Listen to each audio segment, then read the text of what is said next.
Hello students, आज की class में हम डिस्कस करने वाले हैं लिम्फेटिक सिस्टम। ये भी एक ब्लड की तरह है, एक सर्कुलेटरी सिस्टम है, लिम्फ सर्कुलेटरी सिस्टम।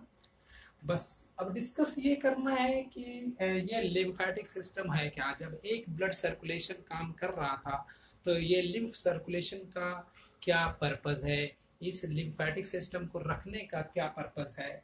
तो हम जानते हैं कि ब्लड हमारा आर्टरीज में फ्लो करता है और वो जो ब्लड सप्लाई करता है तो बहुत सारे टिश्यूज उसको एक तरह से रिसीव करते हैं। तो जो ब्लड आर्टरी लेके जा रही है वो सबसे पहले कहा जाता है टिश्यू फ्लूइड में। जो हमारे टिश्यूज है वो इंटरस्टिशियल स्पेसेस में यानी टिश्यू फ्लूइड्स में एक तरह से ये फ्लो करते हैं, रहते हैं यहाँ पे। तो जो टिश्यूज हैं उनको ये आर्टरीज ब्लड सप्लाई करता है, ब्लड प्लाज्मा जाता है। तो जो कंटेंट है, जो ब्लड का कंटेंट है आर्टरीज से वो इंटर करता है पहले टिश्यू स्पेसेस में यानी इंटरस्टिशियल स्पेसेस में जहाँ बहुत सारे टिश्यूज होते हैं, और फिर वो टिश्यू सेल्स उसको, जो टिश्यू फ्लूइड है उसको लेते हैं। तो जो प्लाज्मा यानी टिश्यू फ्लूइड किसका डिराइव्ड है, ये प्लाज्मा का ही डेरिवेशन है। यहाँ पे जो टिश्यू फ्लूइड बना, हम टिश्यू के बीच में इंटरस्टिशियल स्पेसेस में वो फ्लूइड आ गया, इसलिए हमने कह दिया उसको टिश्यू फ्लूइड। लेकिन ये क्या है, प्लाज्मा से ही डिराइव हुए हैं। अब ये टिश्यू फ्लूइड कहाँ पे जा रहे हैं, टिश्यूज में जा रहे हैं। टिश्यू इसको एक तरह से रिसीव करते हैं और उससे जो भी मटेरियल इनको अपना यूटिलाइज करते हैं, और जो उनका कंटेंट होता है, जो टिश्यू का कंटेंट होता है, वो फिर से टिश्यू फ्लूइड में आता है। और टिश्यू फ्लूइड से फिर वो कंटेंट वीनस एंड में, उसी वेसल्स के वीनस एंड में यानी कैपिलरीज में, वेनस एंड में ये वापस चले जाते हैं। यानी कि प्लाज्मा आर्टरीज ब्लड कैपिलरीज में लेके आती है, ब्लड कैपिलरीज के थ्रू वो किसी टिश्यूज में जाते हैं। टिश्यूज से जो मटेरियल आता है फिर से वापस टिश्यू फ्लूइड में आता है, टिश्यू फ्लूइड से फिर से वे वीनस एंड में, उसी कैपिलरीज के जो वीनस एंड है वह वीनस एंड के थ्रू वापस हार्ट की तरफ चली जाती है। तो most of the tissue fluid return to the heart. Suppose कर लीजिए कि यहाँ टिश्यू फ्लूइड 100 ml है, तो वो टिश्यू फ्लूइड 100 ml का जो है 80%, 75-80% वो वापस चला जाता है, लेकिन कुछ परसेंटेज वो टिश्यू फ्लूइड में ही रह जाते हैं, वो वापस नहीं जा पाते क्योंकि वो पार्टिकल्स बड़े होते हैं, लार्ज पार्टिकल्स होते हैं। जैसे प्लाज्मा प्रोटीन्स है, मान लीजिए यहाँ पे आ गए तो वो लार्ज प्रोटीन है, वो वापस ब्लड कैपिलरीज में नहीं जा सकते। जो बैक्टीरिया है, लार्ज पार्टिकल्स, सॉलिड पार्टिकल्स, जो डैमेज टिश्यूज हो गए हैं, जो टिश्यू डैमेज हो रहे हैं, वो टिश्यू डैमेज और जो एक तरह से टिश्यूज के जो पार्टिकल्स हैं वो लार्ज पार्टिकल्स है, वो वापस ब्लड कैपिलरीज में वापस नहीं जा पाते हैं, वो वहीं पे रिमेनिंग वहीं पे रह जाते हैं टिश्यू फ्लूइड में। अब इनको वहां पे क्लीन करना है, टिश्यू फ्लूइड में वहां छोड़ना नहीं है इन पार्टिकल्स को, बैक्टीरिया को, डैमेज टिश्यूज को, और जो लार्ज प्रोटीन है उनको यहाँ पे हम छोड़ नहीं सकते। इसीलिए इसके लिए एक और सर्कुलेटरी सिस्टम लगा दिया गया है, एक और पाइप समझ लीजिए वहां पे और लगा दी गई है ताकि उसको ड्रेन कर सके हम। वो जो पार्टिकल्स, जो टिश्यू फ्लूइड का जो रिमेनिंग पार्ट है वो हमें वीनस एंड में नहीं जा पा रहा है, उसके लिए हमें दूसरा एक तरह से ड्रेनेज पाइप हमें लगानी पड़ेगी। उसी को जो ये ड्रेन करेगा, जो रिमेनिंग टिश्यू फ्लूइड को जो ड्रेन करता है, जो ब्लड, जो वेसल्स, उसी वेसल्स को हम कहते हैं लिम्फ वेसल्स। यानी कि लिम्फ में भी एक तरह से प्लाज्मा का डेरिवेटिव ही है, टिश्यू फ्लूइड भी प्लाज्मा का डेरिवेटिव है, लेकिन बस कुछ डिफरेंसेस हो जाते हैं। ठीक है, अब ये एक चीज ये हो गया भाई कि अगर मैंने बात किया कि 85% सपोज कर लीजिए वीनस एंड से वो ब्लड चला जाता है हार्ट में, तो 15% वो हमें हर बार लॉस होगा। उस लॉस को रोकने के लिए ये लिम्फेटिक सिस्टम लगाया गया है। इस तरह से ये, जैसे ब्लड सर्कुलेशन में क्या होता है कि सब एक दूसरे से क्लोज सिस्टम है, यहाँ पे एक जो ब्लड कैपिलरी जो शुरू हो रही है वो डेड एंड है, क्लोज्ड एंड से स्टार्ट हो रहा है। तो फ्लूइड लॉस रोकने के लिए लिम्फेटिक सिस्टम है। दूसरा क्या है, जो डैमेज टिश्यू है, जो बैक्टीरिया है, वो सब लिम्फ में चला जाएगा और इसको हमें हार्ट तक पहुंचाना है। इसलिए हार्ट पर पहुंचने से पहले उन सब को फिल्टर आउट करना है। जो इन्होंने डेड डैमेज टिश्यूज लिए हैं, जो बैक्टीरिया लिए हैं या डेड पार्टिकल्स है या लार्ज पार्टिकल्स है, उन सब को फिल्टर आउट करना है। तो एक तरह से लिम्फ, हमारा लिम्फेटिक सिस्टम क्या करता है, इम्यूनिटी प्रोवाइड करता है। जो बैक्टीरिया है उन सबको फिल्टर आउट करता है। जो हमारे वेस्ट मटेरियल्स हैं, जो हमारे किसी काम के नहीं है, डैमेज टिश्यूज जो हो गए हैं, वो सब, इन सब को क्या करना है, फिल्टर आउट करना है। तो दो पर्पस हो गया लिम्फ का, दो पर्पस हो गया। एक तो टिश्यू ड्रेनेज, जो रिमेनिंग जो बचे हुए थे, जो नहीं वेनस एंड से जा पाए। दूसरा, ये बैक्टीरिया को किल करेंगे, एंटीजेंस को किल करेंगे, यानी इम्यूनिटी प्रोवाइड करेंगे, हमारे लिए डिफेंस मैकेनिज्म हमारी बॉडी में प्ले करेंगे। तीसरा एक इम्पॉर्टेंट है एब्जॉर्प्शन। जो हमारे जो जीआईटी से जो फैट सॉल्युबल विटामिन होते हैं या फैट सॉल्युबल जो मटेरियल्स होते हैं, वो एब्जॉर्ब होके इन्हीं लिम्फ कैपिलरीज में चले जाते हैं। जो स्मॉल इंटेस्टाइन में जो विलाई के नीचे जो लिम्फ कैपिलरीज है, उनको हम लैक्टियल्स कहते हैं, क्योंकि उनका जो अपीयरेंस है वो मिल्की अपीयरेंस आता है, इसीलिए वहां पे हम लिम्फ कैपिलरीज को स्मॉल इंटेस्टाइन में हम लैक्टियल्स कहते हैं। तो तीसरा ये काम हो गया इनका एब्जॉर्प्शन। तो लिम्फ कैपिलरीज यानी लिम्फेटिक सिस्टम का काम क्या है, tissue drainage, absorption of fat soluble material और इम्यूनिटी प्रोवाइड करना। तो ये मेन फंक्शन है हमारा लिम्फेटिक सिस्टम का, मेन पर्पस है यहाँ पे लिम्फ कैपिलरीज रखने का। तो यहाँ से हमें ये क्लियर हो गया कि यहाँ जो फ्लूइड लॉस हो रहा है वो लिम्फ कैपिलरीज करेगा, दूसरा फिल्टर आउट करेगा। अब ये लिम्फ, इनका सर्कुलेशन कैसे हो रहा है भाई, लिम्फ का सर्कुलेशन ऐसे होगा कि सपोज कर लीजिए ये वेसल्स हैं और ये बहुत सारा मटेरियल लेके आ रहे हैं, तो इनमें जो इनका जो स्ट्रक्चर है वो वेन की तरह ही है। तो पूरी बॉडी से लिम्फ भी जा रहा है, एक तरफ से आर्टरीज ब्लड लेके जा रही है, वेन से ब्लड लेके जा रही हैं ऊपर, और दूसरी तरफ से ये लिम्फ लेके जा रही हैं। जो 15%, सपोज कर लिया मैंने 15% के लिम्फ लेके जा रही हैं, और ये भी हार्ट तक ही पहुंचाना है, तभी हमारा हार्ट पे जो हर बार जो लॉस होगा उसको रोकने के लिए ये रखा गया है। तो यहाँ पे सपोज कर लीजिए नीचे से जा रही है लिम्फ जा रही है, तो यहाँ पे कोई मशीन तो है नहीं भाई, पंपिंग सेट तो लगाया नहीं है। तो इनका जो इंटरनल स्ट्रक्चर है बिल्कुल वेन की तरह है। वेन में जैसे वॉल्व होती हैं वैसे यहाँ पे वॉल्व होती हैं। इनकी जो इनर लाइनिंग है वो इंडोथीलियल लेयर की बनी होती है, सेम उसी तरीके से जैसे आर्टरीज में बनती हैं, वेन्स में बनती हैं इंडोथीलियल लेयर, और वही इंडोथीलियल लेयर ही ये वॉल्व भी बनाती हैं। तो यहाँ पे जो मसल्स है, इनके जो मसल लेयर है वो मसल्स कंट्रैक्ट करेगा, मसल कंट्रैक्ट करेगा तो मटेरियल इस वाले पोर्शन में आएगा, और प्रेशर से फिर ये वॉल्व बंद हो जाएगा। तो ये वॉल्व किस तरीके से है, इस तरीके से देखो ये लगाया गया है, ये ओपन होगा फिर क्लोज, फिर ओपन फिर क्लोज, इस तरीके से यूनिफ्लो कंट्रैक्शन। ये पेरिस्टाल्सिस जैसे होता है इंटेस्टाइन में, वैसा कंट्रैक्शन हो रहा है, और मटेरियल ऊपर की तरफ चढ़ता जाएगा जैसे कि वेन्स में है, तो वो यूनिफ्लो डायरेक्शन में ये फ्लो करते हैं। ऐसे बहुत सारी ब्रांचेस मिल करके वो लार्जर लिम्फ वेसल और लार्जर लिम्फ वेसल और लार्जर लिम्फ वेसल्स, और फिर फाइनली दो लार्ज डक्ट बनाती हैं, जिनको हम कहते हैं राइट लिम्फेटिक वेसल, और दूसरा है लेफ्ट लिम्फेटिक डक्ट, कहेंगे इसको लिम्फेटिक डक्ट, क्योंकि अब ये बड़े हो गए हैं, बड़े हो जाते हैं तो डक्ट बोलने लगते हैं। तो जो लार्ज बहुत सारी जो ब्लड जो लिम्फ कैपिलरीज है वो सब कंबाइंड होके फाइनली दो लिम्फेटिक डक्ट बनाती हैं। एक कौन कहते हैं राइट लिम्फेटिक डक्ट, दूसरा लेफ्ट लिम्फेटिक डक्ट है। ठीक है, तो ये जो ऊपर नीचे से ऊपर हार्ट की तरफ पहुंच रहे हैं, तो रास्ते में ये क्या होगा, ये जो फ्लो के साथ साथ इनको अभी तक फिल्टर भी करना है। अभी तो ये फ्लूइड तो लेके चले जाएंगे हार्ट तक, जो लॉस है उसको रोकेंगे, लेकिन अभी फिल्टर आउट भी बीच बीच में करना है। तो रास्ते में बहुत सारे इनको लिम्फ नोड्स मिलते हैं।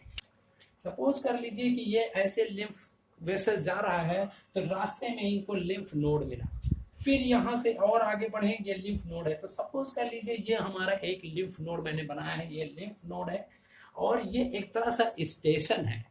इनको जगह जगह पे ये लिम्फ वेसल्स के रास्ते में बहुत जगह जगह पे लिम्फ नोड्स होंगे, वहां पे उनको दिया जाएगा और फिल्टर किया जाएगा, फिर आगे बढ़ेंगे, फिर वहां आगे और लिम्फ नोड मिलेंगे, फिर फिल्टर किया जाएगा। इसी तरीके से जैसे जैसे ये ऊपर चढ़ते जाएंगे लिम्फ नोड मिलते जाएंगे, और लिम्फ नोड का काम क्या है?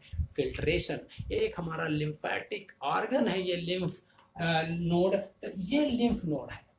ये लिम्फ नोड का जो आउटर कवरिंग है वो कैप्सूल कहते हैं, फाइब्रस कैप्सूल यानी फाइब्रस कनेक्टिव टिश्यू का बना होता है। वही जो कैप्सूल है वो इनर फोल्ड्स हो करके फोल्ड होके ट्रेबिकुली बनाते हैं। ठीक है, सपोज कर लीजिए एक कैप्सूल है, तो ये ही एक फोल्ड बनाएंगे और फिर ये इस तरीके से, ये इस तरीके से, तो इस लेयर को कैप्सूल कहते हैं। और जो ये फोल्ड्स है, इनर फोल्ड, जैसे क्रिस्टी माइटोकॉन्ड्रिया में होते हैं वैसे ये फोल्ड्स है, इनको हम कहते हैं ट्रेबिकुली। क्या कहते हैं इनको? ट्रेबिकुली कहते हैं। ये यहाँ पे दिखाया गया है, ये ट्रेबिकुली। और ये ट्रेबिकुली का काम क्या है कि जो लिम्फ नोड है उनको कंपार्टमेंट्स में डिवाइड करते हैं, डिफरेंट डिफरेंट, ये कंपार्टमेंट्स, ये कंपार्टमेंट्स, ये कंपार्टमेंट्स, ये कंपार्टमेंट्स है। तो इन अंदर का अगर स्ट्रक्चर देखें कॉर्टेक्स और मेडुला वाले रीजन में, तो इन पूरे रीजन में, पूरे लिम्फ नोड में बहुत सारे रेटिकुलर टिश्यू और लिम्फेटिक टिश्यूज होते हैं। रेटिकुलर टिश्यूज क्या करते हैं? रेटिकुलर फाइबर्स प्रोड्यूस करते हैं, और वो फाइबर्स क्या करते हैं? उनको ट्रैप करते हैं। कौन किनको? जो बैक्टीरिया आएंगे, जो डेड टिश्यूज आएंगे, जो वर्न आउट सेल्स होते हैं। और ये जो लिम्फेटिक टिश्यूज हैं, ये लिम्फेटिक टिश्यूज बनते हैं, माइक्रोफाज होते हैं इनमें। The lymphatic tissue consisting of macrophage and lymphocytes. Lymphocytes और मैक्रोफाज भरा हुआ है। रेटिकुलर फाइबर्स है, जो रेड वाले दिख रहे हैं ये रेटिकुलर फाइबर्स है। जो ये राउंडेड राउंडेड दिख रहा है ये लिम्फेटिक टिश्यू है, जो माइक्रोफाज और लिम्फोसाइट्स का बना होता है। ठीक है, तो ये हमारा स्टेशन है। यहाँ पे फिल्टर होगा, जो मटेरियल आएगा लिम्फ वेसल लेके आ रहा है। तो ये लिम्फ वेसल लेके आ रहा है बहुत सारे ऑर्गन से, बहुत सारे सेल से लिम्फ वेसल लेके आ रहा है, बहुत सारे बैक्टीरिया लेके आ रहा है, बहुत सारे डेड टिश्यूज लेके आ रहा है, बहुत सारे वर्न आउट सेल्स लेके आ रहा है, बहुत सारा लार्जर प्रोटीन्स लेके आ रहा है। तो अभी हम इनको हार्ट तक पहुंचाने से पहले जगह जगह पे ये लिम्फ नोड्स हैं। लिम्फ नोड का काम है फिल्टर करना। अब देखो किस तरीके से आता है। एक ये लिम्फ वेसल इंटर किया, लिम्फ वेसल इंटर किया इस लिम्फ नोड में। लिम्फ नोड से एक ये इफरेंट निकल रहा है। तो जो इंटर कर रहा है इस वाले लिम्फ नोड को अगर देखते हैं तो 1 एंट्री, 2 एंट्री, 3 एंट्री, इस तरीके से कई एंट्री हो रही है। देखिए ये एंट्री हो रही है। तो इन जहां से इंटर कर रहा है, जिस साइड से, कॉन्वेक्स साइड से ये इंटर करते हैं, लिम्फ नोड के कॉन्वेक्स साइड से ये इंटर करते हैं, बहुत सारे लिम्फ वेसल इंटर करते हैं। और इनको हम कहते हैं efferent lymph vessel. Efferent lymph vessel जो लिम्फ को लिम्फ नोड के अंदर ले जा रहे हैं। ठीक है, अब लेके आ रहे हैं तो यहाँ पे फिल्ट्रेशन होगा, और फिल्टर माइक्रोफाज जो बैक्टीरिया हैं, डेड टिश्यूज हैं, उनको इनगल्फ करेंगे, उनको न्यूट्रलाइज कर देंगे। जो एंटीजेंस हैं वो लिम्फोसाइट्स जो है, बीटा लिम्फोसाइट्स, वो प्रोड्यूस करेंगे एंटीबॉडीज। वो एंटीबॉडीज जो है पूरे ब्लड में सर्कुलेट करेंगे, जहां जहां एंटीजन है उनको वो किल कर देंगे, हमारे बॉडी को इम्यूनिटी प्रोवाइड करेंगे। तो फिल्टर हो गया, तो जो भी बचे हैं, जितना फिल्टर हुआ हुआ, नहीं तो जो बचे हुए बैक्टीरिया हैं, बचे हुए डेड टिश्यू हैं, वो इस इफरेंट लिम्फ वेसल के थ्रू ऊपर चलेंगे और ऊपर जाएंगे भाई। तो ये इफरेंट है, यानी एग्जिट सिर्फ एक ही वेसल से हो रहा है, जबकि एंट्री में कई वेसल्स हैं, 4 से 5 एफरेंट वेसल्स होते हैं। लेकिन इफरेंट जो एग्जिट है वो बाहर की तरफ जो निकल रहा है, ये एग्जिट है, तो एग्जिट एक ही है इफरेंट लिम्फ वेसल्स के रूप में। तो बचा हुआ जो मटेरियल है वो और आगे बढ़ेगा। इसी तरीके से ये लिम्फ नोड है, फिर ये आगे बढ़ेगा, फिर ये आगे बढ़ेगा, तो फिर एक और लिम्फ नोड मिलेगा, उसके अंदर एंटर करेंगे। इसी तरीके से जैसे जैसे लिम्फ वेसल ऊपर जाता जाएगा, सारे जो है लिम्फ नोड्स मिलते जाएंगे और फिल्ट्रेशन होगा, और फाइनली वो लिम्फ वेसल्स, सारे लिम्फ वेसल्स वो आ जाएंगे कहाँ भैया? मान लो ये लिम्फ वेसल्स है, और एक लिम्फ वेसल ये है, ये ओपन होंगी कहाँ पे, सब क्लेवियन वेन।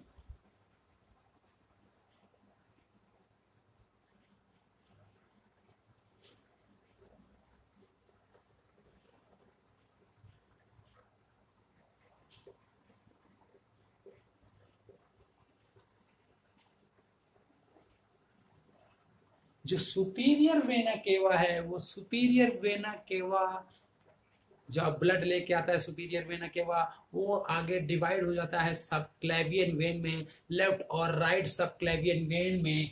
तो इसी सब क्लेवियन वेन जो यहाँ क्लेविकल है उसी के पास होता है ये वेन। तो सब क्लेवियन वेन में ये जो फाइनली जो लिम्फ वेसल्स आ रहा है हमारा, ये लिम्फ वेसल्स किस में आ रहे हैं, राइट वाला राइट सब क्लेवियन वेन में ओपन होगा, लेफ्ट वाला लेफ्ट सब क्लेवियन वेन में ओपन होगा।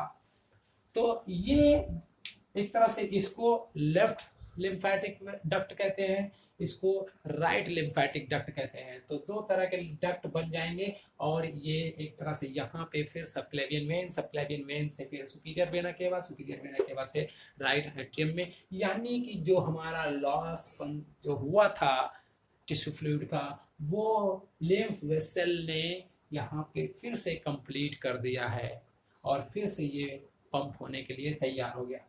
तो लिम्फेटिक सिस्टम में लिम्फेटिक सर्कुलेशन हो गया भाई, कि बहुत सारे लिम्फ वेसल्स होते हैं और फाइनली दो लिम्फ डक्ट बनते हैं, लेफ्ट और right lymphatic duct. Left lymphatic duct को थोरेसिक डक्ट भी कहते हैं।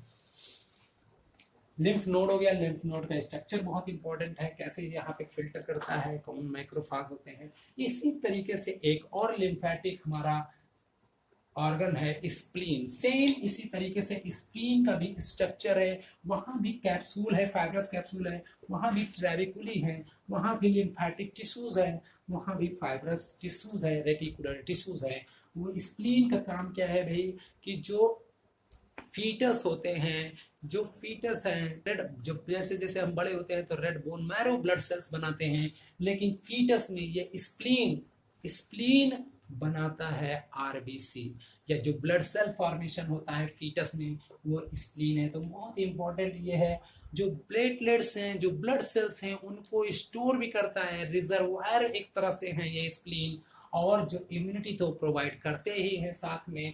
तो ये स्प्लीन का स्ट्रक्चर में कुछ दिक्कत नहीं है, सेम जो काम लिम्फ नोड का है वो काम स्प्लीन का है। दो तीन इंपॉर्टेंट वर्क है जो कि ब्लड सेल्स फॉर्मेशन करना, लेकिन ओनली इन फीटस। जैसे जैसे हम बड़े होंगे, एडल्ट होते हैं बच्चे, वैसे वैसे काम जो है रेड बोन मैरो शुरू कर देता है, क्योंकि बोन्स में रेड बोन मैरो डेवलप होते हैं थोड़ा बाद में। तो रेड बोन मैरो स्प्लीन वाला जो काम होता है वो हैंड ओवर हो जाता है किसको, स्प्लीन। कोई तरह का एक तरह से वाइटल ऑर्गन नहीं है, अगर ये स्प्लीन नहीं भी है तो भी हमारा काम जो है, कुछ काम लीवर कर लेगा, कुछ काम रेड बोन मैरो कर लेगा। Spleen is not a vital organ, it is only lymphatic organ which provides immunity to the body. ठीक है।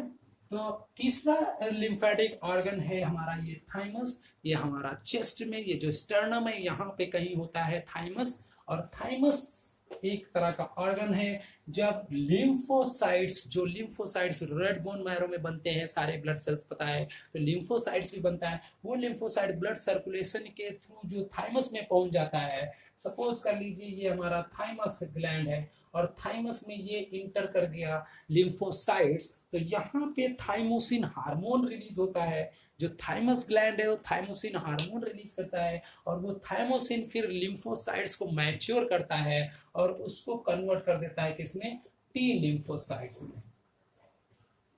तो यहाँ पे जो थाइमस में जो इंटर कर जाते हैं लिम्फोसाइट्स, वो मैच्योर होकर टी लिम्फोसाइट्स बन जाते हैं, और वो टी लिम्फोसाइट्स फिर सेल मीडिएटेड इम्यूनिटी स्टार्ट कर देता है, जो कि हम इम्यूनिटी में डिस्कस करेंगे। सेल मीडिएटेड या एक होता है ह्यूमरल मीडिएटेड बीटा लिम्फोसाइट्स होते हैं, जो ब्लड में सर्कुलेट कर रहे हैं उनको हम बी लिम्फोसाइट्स कहते हैं। जो थाइमस के थ्रू होके सर्कुलेट होके जाते हैं वो टी लिम्फोसाइट्स होते हैं। T for thymus, B for blood lymphocytes.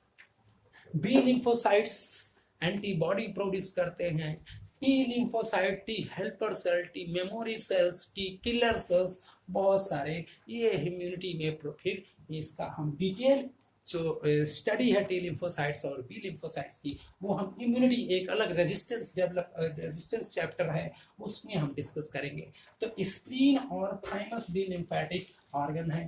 तो इतना कुछ है लिम्फेटिक सिस्टम में। मेन हमें यूनिट थर्ड में जो ब्लड वाला चैप्टर है, यूनिट थर्ड उसी में ये टेलीग्राम पे ये नोट्स अपलोड कर दिया गया है। जिन स्टूडेंट्स को नोट्स चाहिए वो टेलीग्राम से अपलोड कर सकते हैं, डाउनलोड कर सकते हैं। Unit third, full unit third है, वहाँ पे ये चैप्टर दिया गया है। ठीक है, डिस्कस करेंगे next fourth unit, peripheral nervous system. Thank you very much.